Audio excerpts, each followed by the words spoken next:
ప్రతి ఒక్క రూపాయిని ప్రజాధనాన్ని కొల్లగొట్టకుండా, ఒక్క రూపాయి అవినీతికి పాల్పడకుండా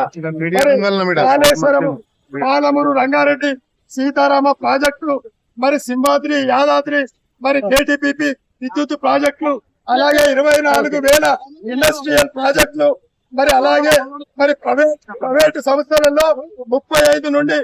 50 లక్షల ఉద్యోగాలను మరి చేకూర్చినటువంటి కేసీఆర్ గారిని పట్టుకొని ఈ రోజు ఆయన చేసిన ఒక అభివృద్ధిని చూసి ఓర్వజాలగా ఆయన కుటుంబాన్ని మరి ఈ విధంగా కష్టపెట్టడానికి గాను మాత్రమే మరి వీళ్ళంతా విచారణ కమిషన్లు,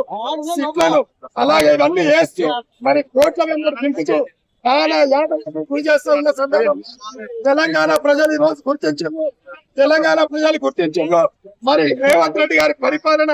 కుప్పకూలిపోవాలని ఈ రోజు తిరగబడ్డారు. మేమేం సవాల్ చేస్తా ఉన్నామంటే, నీకు దమ్ము ధైర్యం ఉంటే రేవంత్ రెడ్డి నీవు శాసనసభను రద్దు చేసి మళ్ళీ ఎన్నికలకు వచ్చి ఒక అమ్మ అబ్బాయికి ఉంటే నువ్వు ఎమ్మెల్యేగా గెలిచినా మళ్ళీ ముఖ్యమంత్రి అని మేము ఛాలెంజ్ చేస్తా ఉన్నాం. కేసీఆర్ తెలంగాణ